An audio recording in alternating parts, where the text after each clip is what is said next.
is true, and Minnesota's past, those stories were true. But the most important legacies we knew were the legends who played the music we grew up to. From the northern pines to city streets, the melodies made our hearts beat. In every town the tunes will rise, Minnesota's music filled the skies. Oh, the legends of our state, the songs we celebrate. In every note, in every tune, the legacy is so great. Dylan's words so wise and bold, Prince's funk a sight to behold, Judy's voice a timeless grace. The music brought us to this place. In every chord a story's told, in every song a heart of gold. From humble roots they found their way, the music's here to forever stay.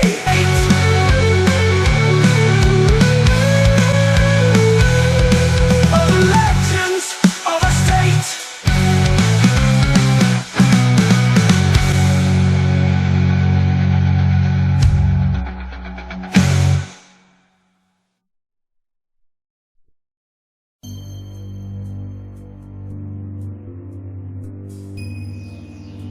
Long before the state of Minnesota that we know today was established, the land was alive with the songs of its earliest inhabitants. The Native American tribes, such as the Dakota and Ojibwe, wove music into their daily lives, creating a rich tapestry of rhythm and sound that echoed through the forests and across the lakes. Their songs told stories, honored traditions, and celebrated the natural world around them. As the fur trade flourished, the voyageurs, those rugged French-Canadian adventurers, paddled their canoes through the waterways, bringing with them their own musical traditions. Their lively tunes and ballads added a new layer to Minnesota's burgeoning soundscape. In this documentary, we explore how these early influences set the stage for the musical legends that would emerge from Minnesota, shaping a unique and enduring legacy. Join us as we uncover the roots of Minnesota's musical heritage, from the territory's earliest days to the iconic artists who continue to inspire and innovate. Let's go back to the time before Minnesota was a state and take a first-hand look at the earliest legends to perform here, to start our musical journey back in time.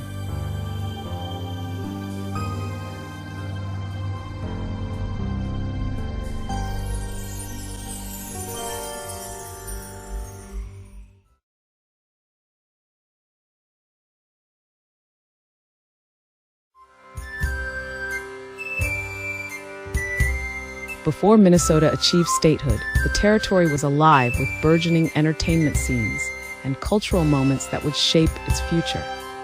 In the early 1850s, one such hotspot for entertainment was Mazurka Hall, built in 1850 at 3rd and Exchange Streets in St. Paul. This dance hall quickly became a central hub for social gatherings and music, setting the stage for the rich musical heritage that Minnesota would come to be known for. Mazurka Hall wasn't just a dance hall, it was a beacon of the community, drawing people from all around the region to experience music and dance in a way that had never been seen before in the Twin Cities. In 1856, Fletcher's Hall in Minneapolis witnessed a significant event that marked the territory's place on the musical map.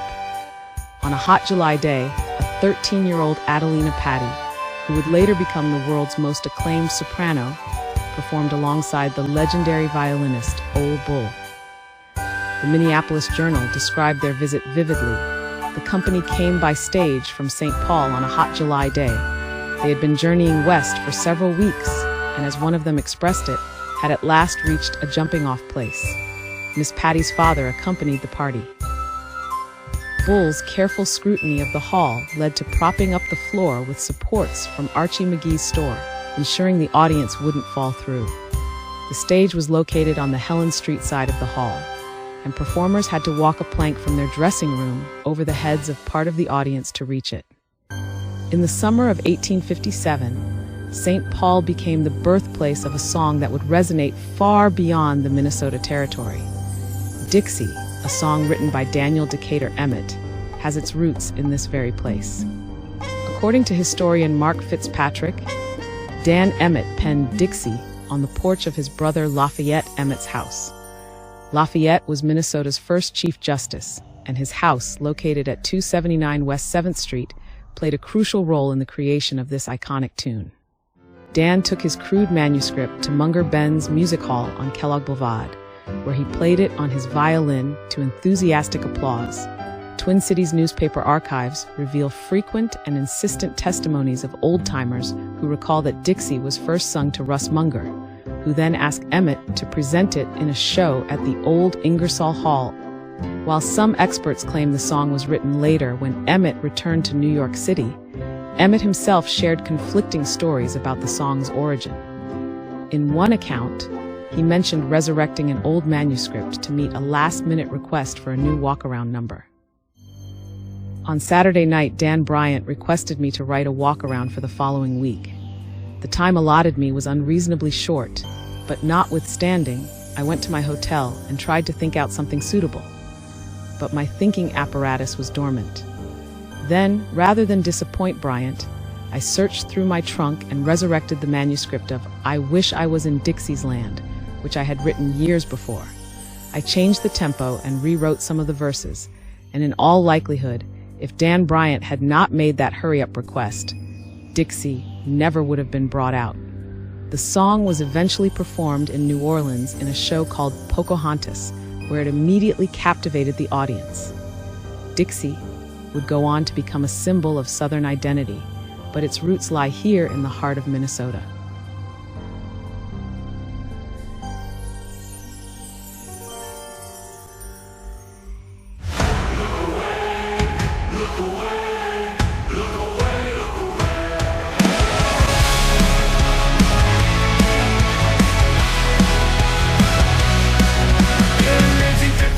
Summer glow, Dan Emmett came to St. Paul, don't you know? With fiddle in hand and a tune in his head, on Lafayette's porch a song was bred. Oh, Dixie star rose in the north on West 7th Street. A tune came forth in Minnesota's brick and mortar. The South's anthem found its quarter.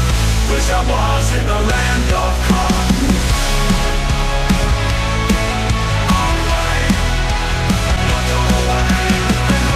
On Kellogg's way, Dan played his violin that day.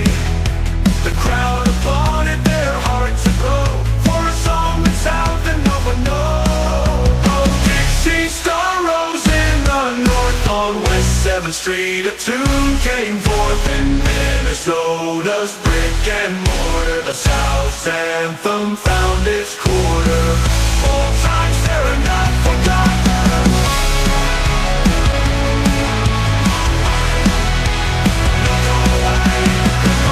On Kellogg's way, Dan played his violin that day. The crowd applauded, their hearts aglow, for a song that's South and no one knows. Old times, they're not forgotten. Some say New York, some say here, but old timers' tales ring loud and clear. At Ingersoll Hall, the melody grew, a walk around with the Southern hue. Star rose in the north on West 7th Street. A tune came forth in Minnesota's brick and mortar. The South's anthem found its quarter. Years later, Dan would tell a tale of trucks and deadlines, memories fail. But here in St. Paul, we'll always say Dixie's first home broke away. Oh, Dixie star rose in the north on West 7th Street. A tune came forth in Minnesota's brick and mortar. The South's anthem found its quarter. Look away, look away.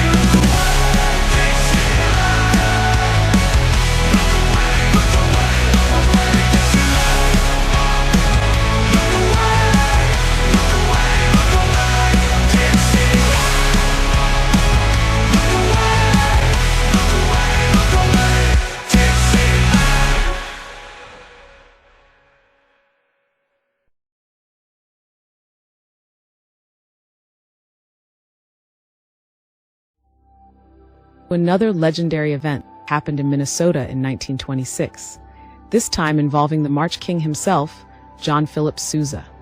The University of Minnesota had long felt the need for a more suitable marching song. However, it wasn't until university band director Michael Jalma had the idea to ask John Philip Sousa to compose the music that any action was taken.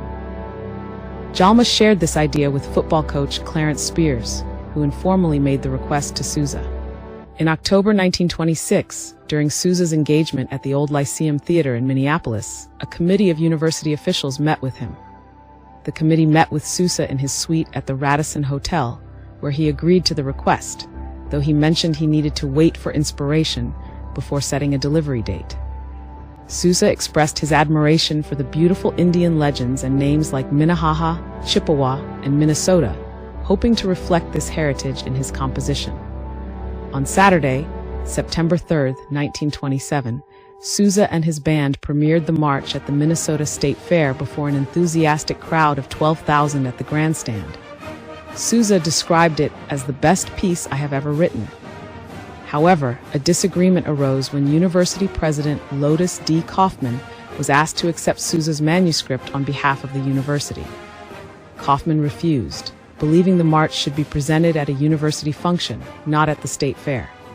Here's what happened next. 27, June was born. The golden gophers, pride unshorn. Sousa's pen, a magic wand. Of Minnesota's lore he's fond. Oh, hear the call of lakes and pines.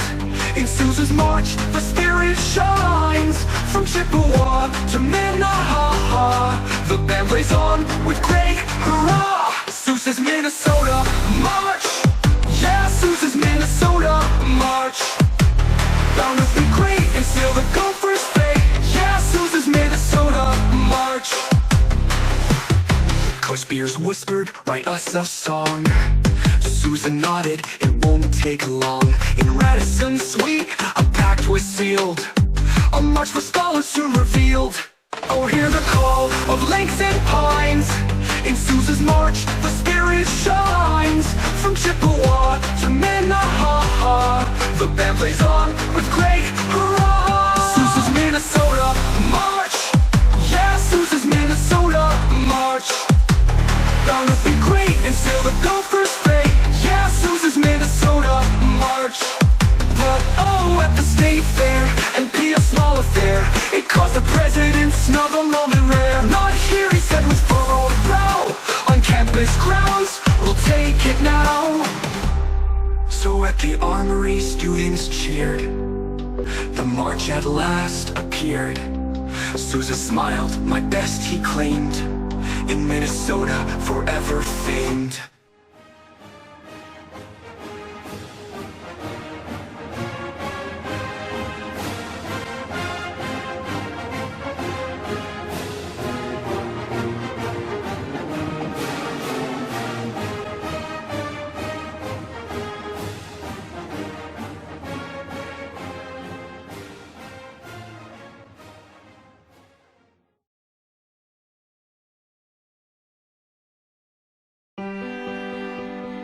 Judy Garland, the legendary actress and singer, is one of the most iconic figures in American entertainment history. Her connection to Grand Rapids, Minnesota, is significant, as it was her birthplace and the site of her early years. Judy Garland was born Frances Ethel Gumm on June 10, 1922, in Grand Rapids, Minnesota. She was the youngest of 3 daughters born to Frank and Ethel Gumm, who were vaudeville performers. The Gumm family owned and operated the New Grand Theater in Grand Rapids, where they performed and nurtured their daughters' talents. The theater was an integral part of the local entertainment scene, hosting a variety of performances and events. Judy and her sisters, Mary Jane, later known as Suzanne, and Virginia, formed a vaudeville act called the Gumm Sisters. They performed at the family's theater and other local venues, showcasing their singing and dancing skills. This early exposure to performing laid the foundation for Judy's future career.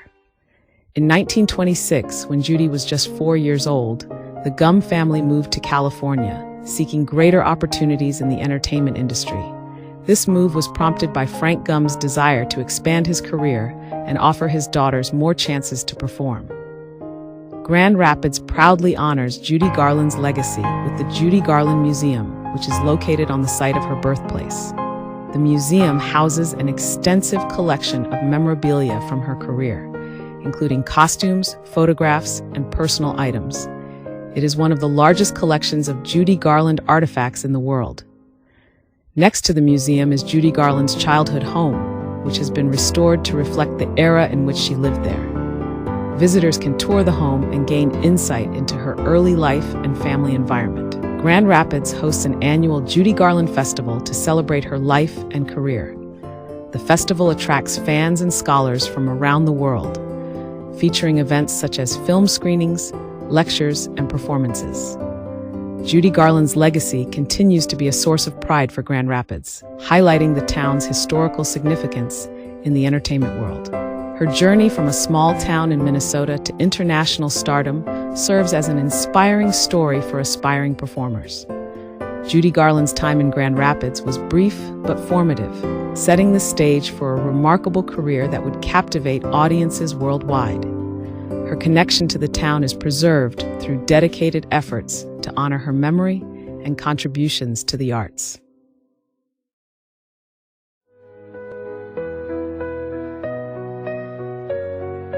Lights of Minnesota shine, but there's a glow that's missing now.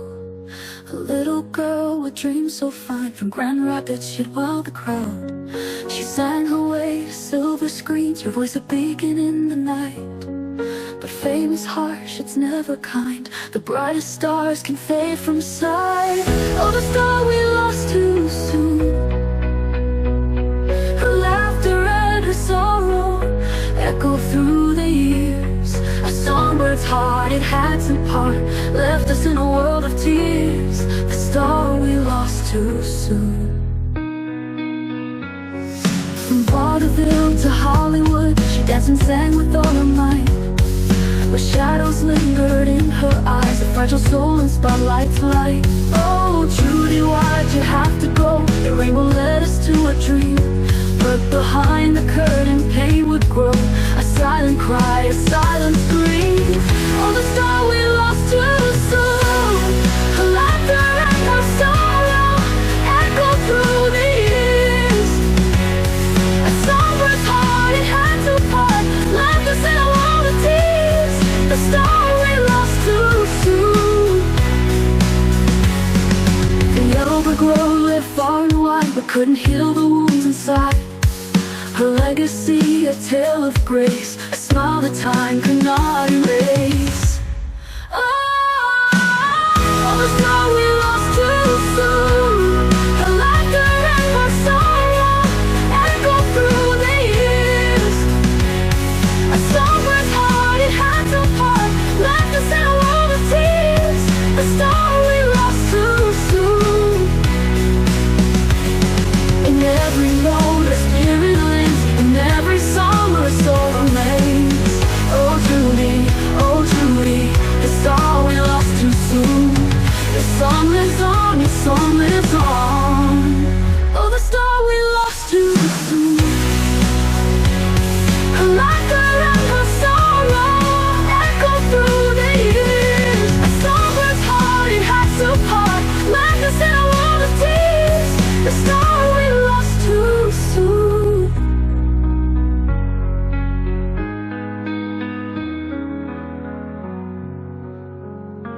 Ooh.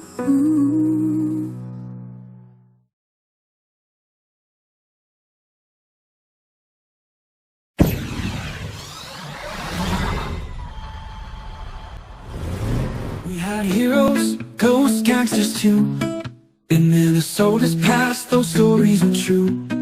But the most important legacies we knew were the legends who played the music we grew up to. From the northern pines to city streets, their melodies made our hearts beat. In every town their tunes would rise. Minnesota's music filled the skies.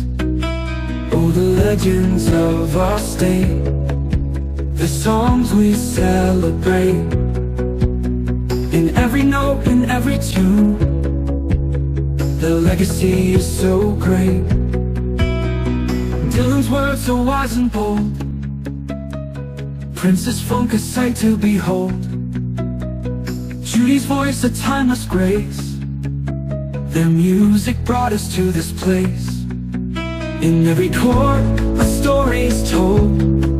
In every song, a heart of gold. From humble roots, they found their way. Their music's here to forever stay.